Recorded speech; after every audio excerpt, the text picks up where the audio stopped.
Welcome back to Affirm Your Week with Yise. It's yet another Sunday. It's good to be here. I am grateful. I am grateful to be in this physical body. I am grateful to have this platform to share it with you. I'm grateful that it's yet another Sunday and I'm here. You are here watching me at the comfort of your home. You have data, you have your phone, or wherever your laptop, wherever you're watching from. Let's be grateful for all of that. I am truly grateful this Sunday that I have this platform. I'm grateful that I am here in this physical life. So welcome. For those that are tuning in for the very first time, please remember to subscribe and welcome to my channel. Welcome to Affirm Your Week with Yise. And for my returning viewers, guys, thank you ever so much. I appreciate you all. Thank you. It's encouraging to have you. It's encouraging to have you watch my channel and have you subscribe to my channel. So I truly appreciate it. Truly appreciate it from the bottom of my heart. So thank you. All right, I have to admit that this has been a challenging week for me. I know that some people think that I am always super inspired and highly positive. Yes, that's what I strive to do. But that does not mean that there aren't things that happen on a daily basis that get me off my alignment. There's a lot that happened this week, and when I shared with one of my sisters, she was like, come on, this is not your fault.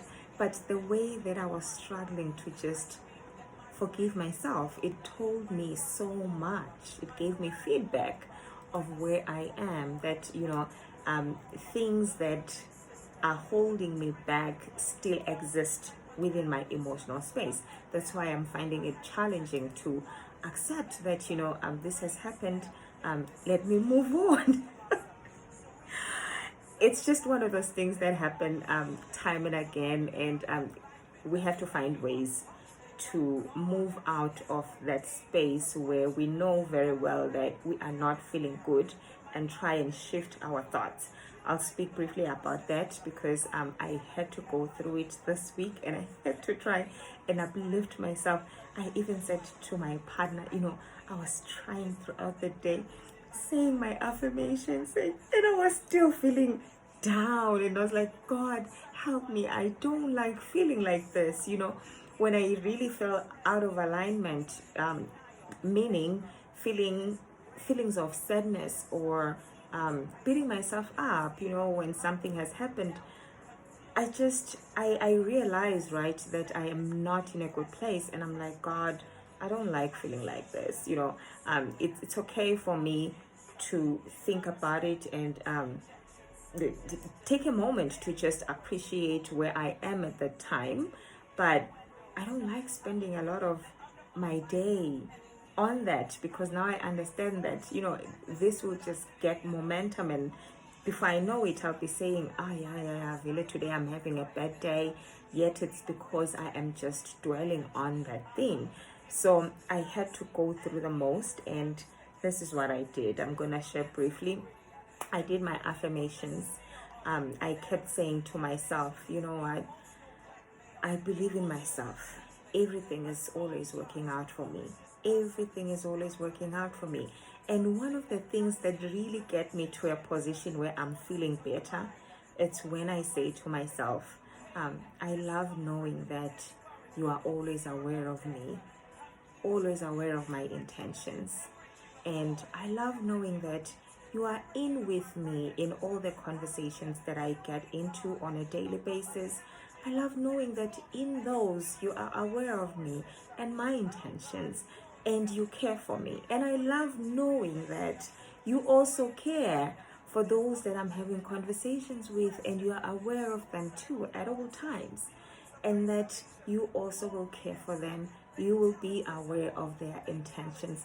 That always has a way of uplifting me. So I think when we are going through the most, we need to find thoughts that sort of anchor us and center us, and just dwell a little bit on that and spend a bit more time and play around with those words until they soothe you, until you feel a little better. So yeah, so things happen, contrast happens. It doesn't mean that because you have set your intentions and you have conditioned your mind, you have set a certain mindset of positivity, it doesn't mean that contrast will not happen, but it still means there will be a lot of contrast, but you will be aware of that. You will be aware of where you are, and you will take inspired action to not dwell much on that, which is what helps you improve your life, because every single day you will be met with contrast. What are you going to do? You're going to spend a week feeling horrible about yourself. It could happen. It happened to me. I spent about 3-4 days not feeling great at all. And guess what? I was about to, I was not going to do this video this week. I was going to send out a notice, and just apologize and say that I'm not feeling well. But thank you so much to a friend that I met yesterday, who said to me, it's important that you share things as they happen, because that on its own is what people want to hear. People want to understand that we are all going through this. We are not perfect, right? And I don't want to be perfect, because perfection sort of suggests completeness. It's like you will attain a certain level of perfection and then what? And that is not who we are by nature. We are expansive in nature because of the God in us. We will always want more and more and more. So no perfection. All we know is that every step of the way we're complete, because we are offering ourselves exactly from a position of where we are at that time. So I am glad that I am feeling a lot better, and thank you to my family for movie time yesterday. It also helped me feel a whole lot better. So share your feelings with people that care for you when you're not feeling good. Anchor yourself. Find a thought that sort of anchors and centers you. It could be an affirmation like I just shared with you. Spend time on that affirmation and play around with good words until it soothes your soul, until you feel that you have moved emotionally from that position. So another thing that I wanted to quickly share is something that some of you that have been watching were asking me about from last week's affirmation. So I was asked about the list, the 300 list from the Steve Harvey challenge. And I want to mention that it is based on the Bible verse Habakkuk 2 verse 2. And I will read it. It says, "And the Lord answered me, write the vision down, make it plain on tablets, that he who reads it may run." So it is scriptural to write your vision down. Also, neuroscientists confirm that people that write their vision down are twice as likely to achieve it, are twice as likely to act on it than those that only keep it here, and tomorrow they have forgotten the details of what they actually want. Because when you write it down, you actually need to detail what it is that you want. How big is the house? How many rooms? What does it have? What is the color of the painting? Where is it located? How is your bedroom? You really need to be very clear, because this is how the mind works. The mind wants to know exactly what it is that it needs to act on. So write the vision down, and then once you have written the vision down, which is what people were asking me about, you need to then chunk it, like break it into smaller subvisions, if we will call it that way. You want a house. What do you need to do now in order to have a house? Do you have debt now? What is it? What does it look like? What's the size of your debt? How are you planning to deal with that? And for me, I don't like calling debt. I call it my commitments, because they are my commitments. If I made a decision to take a loan to do XYZ. It's a commitment that I have made because I believe that the cause is it will serve me at some point, right? So it's a commitment. There are those really hurtful debts that you don't need, like your what do you call these accounts with clothing shops, booking, taking everything on credit, food and that kind of a thing. Like there's somebody at your workplace who's always selling meat and you're always taking it on credit. Those kinds of things are the things that sort of like not really mess, but get you off your alignment in terms of your finances. But that's another subject altogether. The point here is that when you write the vision down, you need to understand exactly where you are, and you need to make a plan of how you will get your house, if it's a house that you want. And you also need to start thinking about having multiple streams of income. And you can have multiple streams of income because you have got gifts. Anyway, after you've written your vision down, I said you need to then chunk it, and then you need to get to a point where your breaking down of that vision is taken to daily actions. Think big, take smaller actions. Act small. Think big, act small. Meaning, on your calendar on a daily basis, you have to slot in the things that will take you to your vision. They have to be in your calendar on a daily basis. And once you have put in the tiny steps towards your vision on your calendar, you need to honor your commitments. And that will take us to our affirmation for this week. There's also another Bible verse that speaks to writing down a vision and having a vision for your life, being intentional and not living by default, just allowing things to happen. Be intentional. Everything that happens on a daily basis, at least 90% of the things that happen are things that you have actually planned to do. It means that you have control. You have a significant control over the things that happen on a daily basis. Very significant control. And that is what makes you a creator. You plan your day, and you plan what you wear, you plan what to eat, you plan what you will do at work, you plan how you run your meetings. All of those things, they are evidence that you are a creator. You can even plan the mood of that meeting. People can even sense it that, ooh, today she was, So you are a creator. Make deliberate efforts to put down the things that you want to achieve in your vision. In your calendar. The vision must be in your calendar, broken down. And then I want to share this Bible verse as well. Proverbs 29 verse 18. It says, where there is no vision, the people perish. But happy is he who keeps the teaching. On a daily basis, keep the teaching. On a daily basis, have those small actions.